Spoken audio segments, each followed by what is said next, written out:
Can I give you a ride home? On a rainy night, I approached a woman standing at the entrance of a convenience store, but I received no response. She is a part-time worker at my company. She ignored my greeting when I first met her, and we have never talked since then. Once again, she ignored me, but the next thing I knew, my name is Edward, turning 40 years old this year. I used to work for a well-known large company, but now I am just a temporary worker at a local factory. Of course, I am doing my best with my current job, but there are times when I get tired of the monotonous tasks. It all started 5 years ago with an accident. I was 35 at the time and worked late nights at the office every day without even having time to consider getting married due to my busy schedule. I used to think that someday those busy days would settle down, but on one particular night I still remember vividly it was an unseasonable heavy rain.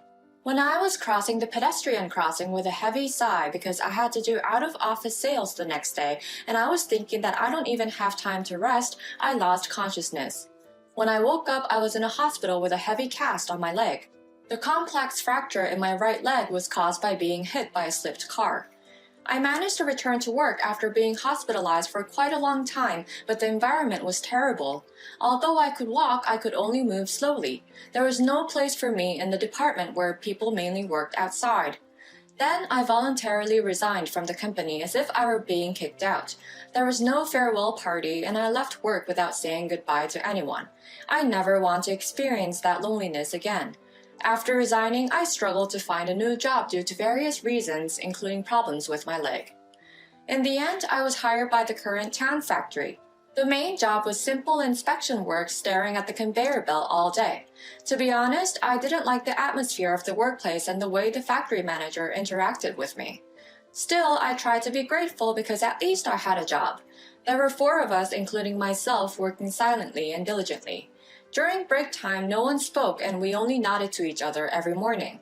I eventually became accustomed to this environment, and before I knew it, there were days where I didn't speak to anyone all day. Of course, there was no one at home and there was no one to talk to at work. Once again, I didn't belong anywhere. However, I didn't feel like trying to change anything at this point. Perhaps I lost my vitality since that accident. On a boring day like that, I finished work and I was heading home in my car as usual, reading a random weekly magazine and buying a can of beer on the way home. That was my routine. I finished my shopping and left the store, but it was pouring rain outside that day. Although the forecast said that it might rain a little, it didn't say that it would rain heavily like this. I would be drenched even if it's just to the car because I couldn't run. As I was wondering if I should wait until the rain stops, I noticed a woman next to me who looked familiar. I believe this person... I think her name was Laura, and she was one of the people in charge of the same location as me in my department. However, I had never talked to her before and I had never even seen her face properly. Moreover, when I greeted her the first time I met her, she ignored me. She gave off a rather cool impression and would leave work earlier than anyone else and rode her bicycle home. She looked to be around 30 years old, and other than that, I only knew that she was a fellow temporary employee. Can I give you a ride home? I found myself speaking without realizing it. However, it had been a while since I had spoken to someone, and my voice didn't come out smoothly. Whether it was drowned out by the sound of the rain or muffled by my mask, she didn't look over at me. I felt embarrassed for suddenly speaking up, but since I had already started, I thought I would try again. Although she seemed to be absorbed in checking the radar for rain clouds on her phone and kept her head down, I spoke up clearly this time. If she still doesn't respond to me, then that means she's ignoring me. I felt a bit offended, so I was about to leave. But right at that moment, Laura lifted her eyes and our eyes met. For the first time, I saw her expression clearly and realized that she was much younger than I had thought. Well, if you like. I called out to her again, but she just passed me and dashed out into the rain towards the parking lot and then tried to get on her bike. No, it's dangerous. I instinctively shouted and ran over to her. However, she just stared at me in surprise and didn't say anything. Seeing her like that, I was at a loss for words too. Suddenly, she put her hands to her ears and then made an X sign with both hands. You can't hear me. Of course, she couldn't hear that either. We were both soaking wet in the parking lot and just stood there unable to move. I quickly took off my mask and slowly moved my mouth as much as possible. Can I give you a ride home? I said while pointing at the car, and she finally seemed to understand. We moved back under the roof together, and Laura quickly took out her phone and typed at an incredible speed. Is it okay? On the phone she held out to me, it was written so. I nodded emphatically and guided her to my car. We got in the car soaked to the bone. Where is your home? But of course there was no response. I took out my phone and slowly typed a message, and then she also typed a message. She lived close to my apartment. I started driving to her house. While the car was enveloped in silence, I was thinking about various things. Laura didn't ignore my greeting, she just didn't hear it. However, my factory manager had never said anything about it. I wondered if other employees knew about this. There were many things on my mind, but I couldn't type while driving, so I decided to drive carefully to drive her home safely for now. When I arrived at her apartment, the rain had stopped and Laura repeatedly thanked me. I took out my phone and started typing. Can I drive you to work tomorrow morning too? She was surprised and shook her head as if to say sorry. However, her bike is at the convenience store and it's quite far from here, and we were going to the same place anyway. Besides, to be honest, I wanted to know more about her. In the end, we promised to meet and go together to work the next morning and parted ways that day. The next morning, when I pulled up my car in front of her apartment, Laura was already waiting. We exchanged a silent nod and headed towards her workplace. There were many things I wanted to ask her, but I couldn't type on my phone while driving. In the end, we arrived at our workplace in silence and got down to work as usual. As always, there was no conversation with anyone during work, and only the sound of machines echoed. Even during lunch breaks, Laura always disappeared somewhere. On that day, I offered to give her a ride to the convenience store where her bicycle was.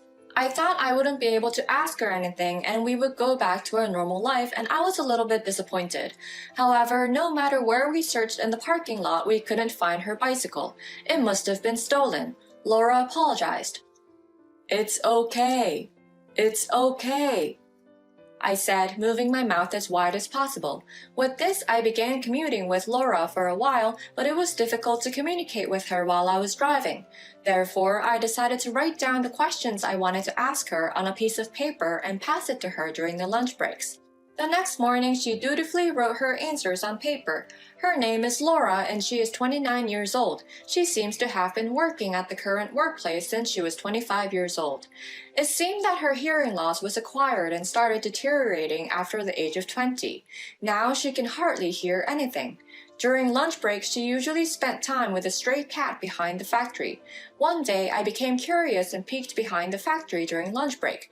There, I saw her gently petting the cat with a serene expression that I had never seen before. When she noticed me, she seemed surprised for a moment, but quickly beckoned me over.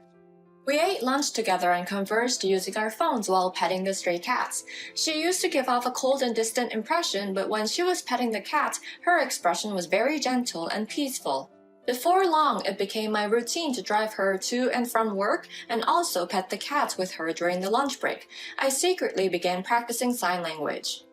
I still remember vividly her surprised expression when I said, "Good morning," to her with my awkward sign language. We began to talk about our past experiences, such as my accident and struggles with finding a place to belong, and she empathized with me to the point where she started shedding tears. However, the reason why she started working at this factory was even more intense than my own. She has been physically weak since she was young and often had to be hospitalized. Despite her health issues, she worked hard in her studies to fit in at school, which eventually led her to become a scholarship student in college. However, her family abandoned her, forcing her out of their home when she turned 18, as they did not approve of her constant hospitalizations and saw her as an adult.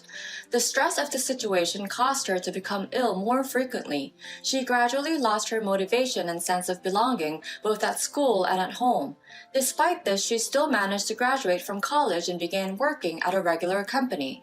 However, she found herself isolated and distanced from her colleagues, which eventually led her to run away and end up at this local factory. She used to enjoy communicating with others, but now she works here quietly without speaking to anyone. Affected by such days, she gradually decided to distance herself from people, and now her ability to speak has declined. She also dislikes her own voice and has become averse to speaking. That time you spoke to me at the convenience store was the first time I had communicated in months. She writes beautiful letters and hands them to me. As we get to know each other, I have found my place with her in our time together. Eventually, even at work, we started communicating through sign language and written notes. Of course, I was diligent with my work, and it should be a good thing for the workplace to become a little brighter. However, there were people who didn't like the close relationship between me and Laura. One day during lunch break, it had been a year since I started talking with Laura using sign language. As I was receiving my usual sign language lesson from Laura, the factory manager, who rarely interacted with us, approached me. He called me out and said, "It seems like you and Laura have been slacking off from work lately," he said. Of course, that's not true. If anything, she's helped me to work more efficiently. However, the factory manager interrupted me. "I received complaints from 2 other workers." I wondered if they were jealous because we got closer. Of course, I explained the situation. "I accepted both of you despite the fact that you have a bad leg and she can't hear, you know." My manager wouldn't listen. "Decide whether both of you will quit or one of you will resign.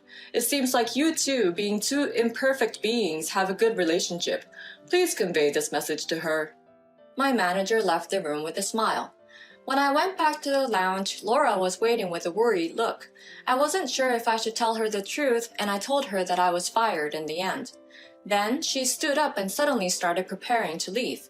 In fact, she took off her work clothes and threw them in her locker. I quickly said, "I am the only one who's leaving, okay?" I typed. I wondered if she heard the conversation between the factory manager and me. She finished preparing to leave, completely ready to quit the job, and suddenly approached me and whispered. She said the words slowly and one sound at a time. "Because I belong to you." It was the first time that I heard her voice. It was a soft and muffled voice, but it resonated in my heart. I quickly finished preparing to leave, and we both left the factory, leaving our work clothes behind. As we energetically got into the car, ready to embark on our journey, Laura suddenly grabbed my arm. "Forgot something," she said, and got out of the car. As I was wondering what was going on, she quickly returned with a stray cat from behind the factory, cradling in her arms. "I belong to her too," she said slowly and gently stroked the cat. After losing our jobs, we went to various places, saw different scenery, ate what we wanted, laughed a lot, and talked a lot. She was shy about her voice, but I loved it. And 3 years have passed since the day I first put her in the passenger seat. Since then, I have established a job support organization for people with disabilities. I want the people who cannot find a place to belong to know that there are various options available to them, and there are many people in this world who share the same worries. Laura, who is the vice president, shares the same feeling as me. I used to have no place to belong, neither at work nor at home, but now I always have Laura, who is my place to belong, by my side. Since then, we started dating, got married, and now we work together to run the organization while living together.